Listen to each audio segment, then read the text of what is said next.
The commissioner discovered during a 2-day training in Marata and Madiokolo districts on Tuesday and Wednesday that most food is contaminated during harvest time and post-harvest handling before it is taken to the market. The Ministry of Trade, Industries and Cooperatives training on food safety, value addition and marketing alongside resource mobilization is to ensure small and medium enterprises register and adhere to the standard in processing food.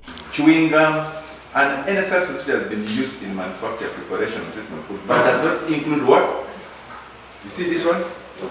If you're thinking you're going to take something good for your body, like the definition you gave us, my brother, what's your name again?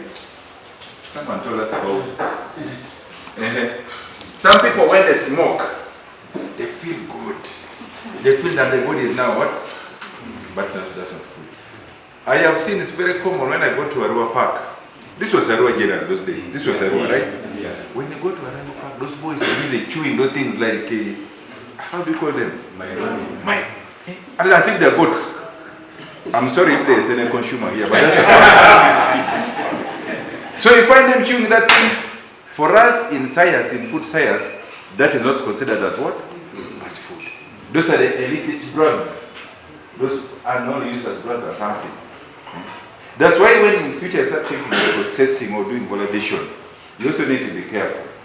When you talk about food and then you start mentioning things, it cures bees, it does that, we shall take you out of our system as UNBS and we take you to what? National Drug Authority.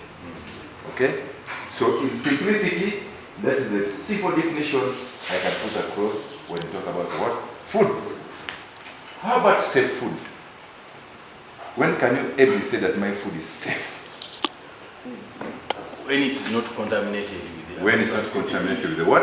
Other substances. Other substances. That will cause harm. Yeah. In food technology or food science, they call it, if that food is going to cause harm, it's called adverse health effect. It's called what? Adverse health. It's called, it should not cause what they call adverse health what? Effect. I need us to go home also with something new today. Okay? So if that food is going to cause harm, it's going to send you to the toilet every now and then, it's going to choke you, it's going to cause what? Maybe swelling of the skin. That's how people are allergic to certain foods. Then that food is causing what they call what? Adverse health effect. It is no longer what? Safe. But what are we doing today as people who deal with food or food products? Who of us here deals in the handling of millet? Any trader? Buying millet and selling? Or sisami? Anybody? No one. What about rice? And granite. We went somewhere, I think it was somewhere in the north, and these guys, one of them said, yes, we do that because we want to increase of the weight and make what more money. There is some kind of a bit of like sand, soil, which is almost like millet. Yeah. They also do some which are almost like what? Same. What do? They add something to increase it. But where the thing is going to end at the end of the day? 60 years that some of us are about to reach, we start getting issues. Simply because we pick it one. So you don't do safe again. Now, for you to ensure that your food is safe, it must be manufactured or it must be processed in a place which is hygienic, a place free of contaminants. What are contaminants? What are contaminants? Have you heard of it before? Someone has just mentioned that food that is not what? Contaminated. Food that is not going to cause you having a broken what? Tooth or teeth. I have a problem with the rice, even lunchtime when they serve it here. Yes, I love it and eat it, but I really chew rice. Do you know why? I fear to break my head. There is always something to you. Get maybe some small stone, sand or something in it. The moment I need that thing, pop, that feather has gone. And in that food will not be safe to be containing contaminants. How about food safety?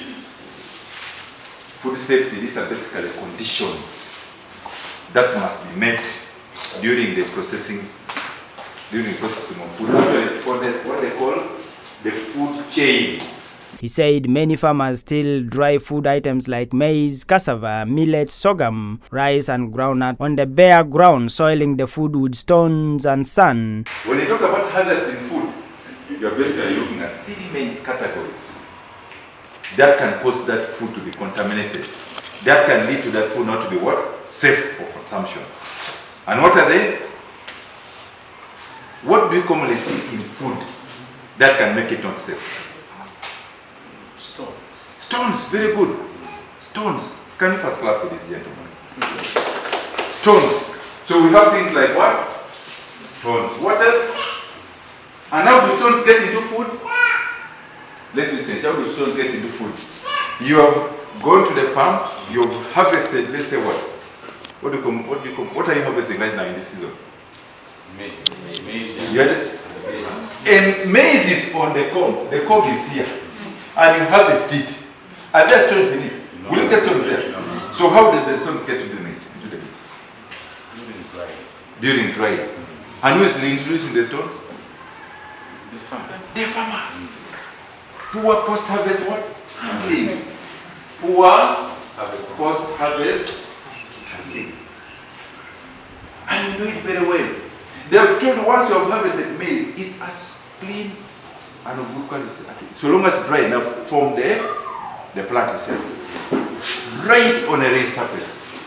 But in Marata here, how do you dry our maize? How do you dry maize? Just spray it on the side. You're the one bringing us the what? The stones. You're the one bringing us the what? The sand. You are the one who is drying and allowing chicken to just pass over. You are the one who is drying and you come with your foot after walking. You're spreading. You've not seen that. You are the one who is drying based on the ground and even passing a bicycle on it. Have you ever seen that? You're introducing all those things. Have you heard of what they call aflatoxin? You have heard of aflatoxin? Where does it affect? As it accumulates in your body. It goes to where? The liver. Cancer of the liver, the main thing causing it is what? Aflatoxin. And now is aflatoxin coming? Who are what? Handling. Who is handling all these products we're talking about? We are here. Where are the farmers? Right now here, where are the farmers? Who are the farmers? Actually, all of us are what? We are all farmers in one way or the other. So, those are some of the things that we're talking about. Now, the one these brothers mentioned, when they talk about things which are contaminated and make it not safe, the hazards, those are the ones they call what? Physical. They're called? Physical what? Physical hazards. Physical means you can easily see with your eye. Things like sand, what else? Stones. What you can say that is wrong. That can cause food contamination. What else? Animal droppings. Pieces of wood. And some you're carrying right now on yourselves. That can cause physical contamination. You're carrying them, especially the ladies have already seen. Madame Christine has, Madame Palma has. The hair, of course, all of us here. Apart from, I don't know where he's taken his. I know some few people have decided to clear the hair off, which is good. But still, as a food processor, by the way, even if your head has no hair, you must cover it. So thank you very much. That's another physical thing you can cause. But I was particular to these two ladies because of something. What do you think? You can plait your hair, but you cover it for us. But there's something. Who has identified? A physical contaminant. Oh, these two ladies, that if you're a food processor, you must not contain. Anybody has seen? Should I direct you? It's around this upper part. You have not yet seen? Huh? The rings! Those are very serious. So if a maize miller, if a dealer of any sorts of food, you must not have things like what? Earrings. Things like watches. Things like necklace, rose, even rosaries, bangles, not allowed. Even this wedding ring, you first remove it, and then you work. After working, you put on it. It is for all of us. Even when you're a farmer and you work, things must be what? Are we together? So those are the ones you can easily what? See. Some of the foods are contaminated with animal and human waste during drying process. Richard Akomi, the principal officer in charge of small and medium enterprise at Ministry of Trade, implores the farmers and those involved in value addition to enhance their resource mobilization to boost the local economy. So, what is resource mobilization? We are saying resource mobilization is the process of raising different type of support for your organization. Different type. You don't only you have money. The other challenge could be machinery. It could be a challenge of space. It could be an issue of land. So when you are looking at the multiple sources of funding in order to support your business, you are doing a resource mobilization. And resource mobilization is both in cash, in kind, and even in technical. You see the trainings we have taken you through here today from good manufacturing, hygiene, those things are even paid for very, very expensively.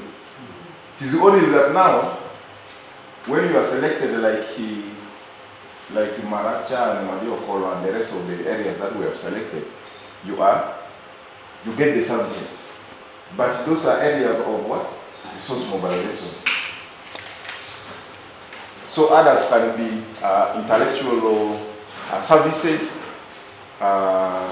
space, materials, the equipment, the assets that we have mentioned here. So the type of different type of resources that we need. Whom do you ask for, and what are you looking for is the most important thing when you are running your business. So submitting proposal, you write a proposal and submit it to a donor or an NGO or to somebody to assist you with. Submitting the proposal, you are what? You are mobilizing resources. Organizing fundraising, they're inviting guests like the honorable MPs, the big people, and in the event, people get donations. Those small donations, like in the circles, some people have come from circles here also. So, in those fundraising, you raise a challenge, and somebody says, I'm buying for you a laptop computer for the society or for your business, or a motorcycle. You get those kind of donations or fundraisings are types of financial resources or equipment resources that we shall need in order to expand our businesses. Donation of small amount of money from the public in a very good way is also a type of resource. Collection in kind. Now, if you have collection in kind, if you have a space or you have a production facility and you are asking for someone to give you protective equipment, furniture, vehicles, or at the trading center at the junction you are requesting somebody to give you a space to keep your stock for the purpose of creating visibility and selling it to the customers is resource mobilization. They are in kind. Though they are very rare, the other side of the central, but they are there. I know people provide spaces, even providing a vehicle to deliver your water or food to an event is resource mobilization. Volunteer supports. Volunteer supports where volunteers provide time and resources to support your work. If you are handling, you are in a bakery, and there are these interns that come with all the skills, they're doing internship, they all have the knowledge. Okay? The volunteer services that they're giving it to you is a resource. Do we agree? Because they went to school, they have the knowledge, they are there, everything is running. You see? So those are also resources, but also income from the business oriented, like from project selling of publications, offering some consultation services, other sources of resource mobilization. So in resource mobilization, we say it is a process of identifying or obtaining multiple sources of funding. So when you are looking for resource mobilization, you look for financial and non-financial supply or services. And the 3 M's is exactly what is summarizing the resource mobilization. You look for man in terms of human labor, manpower, the staff that you are recruiting for work in your businesses. That one is resource. That's why we hire the labor, we even pay for them also. So the fund that we have mentioned, the capital that we have mentioned, the physical cash, those are the money that we bring for running the businesses. Are we on the same page? Now, equipment and materials. The 3rd M is material. Material, you look at equipment, the machinery, the instruments, the stationaries, all this. You may not, when you are starting a business, you may not meet all the requirements. But you will end up chasing for 1 or 2 that will help to support your business. Christine Bamale, the commercial officer, Marata District, disclosed that the district is still faced with informal business that are not registered, crippling their formal operation. Come to cooperatives, and they also have a chamber of commerce which will guide them in doing their legal businesses and also networking with the other parts of the country so that they do coordinated business and a sustainable one.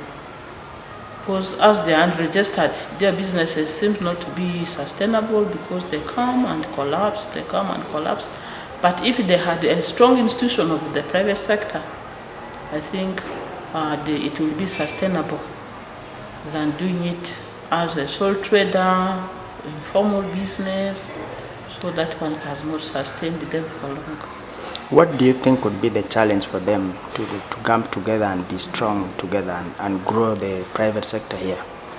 I think their challenge mainly is they have not taken keen interest to understand the policy guidelines, and also, of course, they just have a general conception that when you register, you will be taxed heavily by URA, and hence they cannot register. But I think we have plans.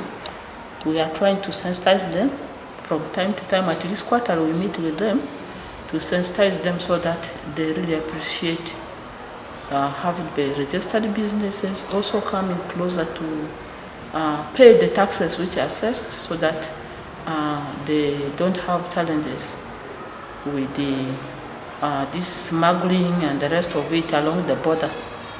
Yeah. The aspect of value addition chain, how has it been? Also food safety, storing food in a safe place in the district? Yeah, there are these small-scale industries like these milling machines, also the rice hullers are there in the district. But to me, the safety is not really looked at it very much, because most of these industries which are processing these goods, they don't have proper packaging, labeling, and also issues of standards are not really being observed. So I don't think the safety of food is really a standard one. Yeah. So what can they do so that we have safe food? I think with interventions from our mother ministry, Ministry of Trade, if the agencies come on ground to train us, like on standards, on certification, and also URA-BS comes to register us and URA coming to sensitize us, I think we shall improve the safety, and the value chain will be good. Lastly, there was observation about investment back home in terms of accommodation, hotel industry, hospitality industry. We have a number of strong businessmen from Maracha who have invested in Arua, Koboko and other places. How can they come back home to boost the economy of the district in terms of those investments? As a district, there is actual intervention. This time our district is being a planning area. Of course, those business people, their argument when we called them was that we actually don't have planned trading centers and they cannot invest in unplanned land. So this time our district is being a planning area. Like most of the town councils are being titled, they are on titling process. I'm sure with that and maybe business clinics with those who are outside Maracha in the diaspora, I think some will opt to come home. Mangucheje, a group from Yivu. We are producing oilseed, especially the granules and the soya beans. And pertaining the discussions today and the training as a whole, we have taken up as a group leaders that we must have an updated record of work, and we shall have an updated sanitation even in fields, and we keep up budget as the first priority before beginning to implement any activity on financial basis, so that any accountability presented can be done accurately. What has been your challenge as a small medium enterprises in Maracha here? Our challenge is majority of us have low ability to retain. They have low level of education. So as a result, the money which is supposed to be spent to expand the business is not accepted by majority. So few of us spend money on expanding business, and that's why we're not coming up in large scale. What is your stumbling block in value addition especially? Our problem there is the machinery and the capital. The machinery for processing. Because if we produce granules and the soya beans like that, if the machine for changing them as the oil could be there, and the halting machine, if it was available, it would be possibly good for us to expand. But now the machine is not there. We're using some rudimental methods of extracting the seeds out from the house. How about the market? Is it available? The market is not so available, but the community is able to buy in small scale, but it goes. Okay, lastly, there was the aspect of food safety. How do we sort our food in a safe way? Many of our foods have, hazardous components. The food safety, we can sort it the way. For the raw material, from the raw materials, we can keep them in good packing containers, but not those ones, plastics, which can make them not to germinate anyhow. Now it is where you keep them in caveras which are labeled, and as again we don't have the branded ones, we are using the ordinary ones. Otherwise, the food security has still been a problem because many of us are still coming up. My name is Adiga Lawrence Ozubia, the former district chairman of Maracha District Local Government 2016 to 2021. Immediately after handing over the office of district chairman for Maracha District, I was prompted to start a business, and which business I thought of establishing is opening up a mixed farm, which farm was officially launched on 27th August 2023. It's now a year old. This is a mixed farm dealing in agroforestry, poultry, animals, and so many other things. I'm happy to the facilitators we have received from the Ministry of Trade, Industry, and Cooperatives for the training we have so received. I know I've been reminded of the need to keep proper records, because without proper records, you can know where you are heading. To assess the performance of your business, there's need to keep proper records. I've also been interested to know how best we can register the business and see how we can woo so many other potential farmers, entrepreneurs in my district. I know my district, Maracha, has some resources, And many of these entrepreneurs have not been trained on these basic skills for boosting our businesses. And I want to appeal to all the members who have attended this training to act as ambassadors to pass the message to the potential farmers and entrepreneurs to remove the fear to come up to the sub-county, the CDOs, the commercial officers, so that they have their businesses formally registered. Because once the businesses are formally registered, they have an opportunity of accessing financial funding from the central government and the donors.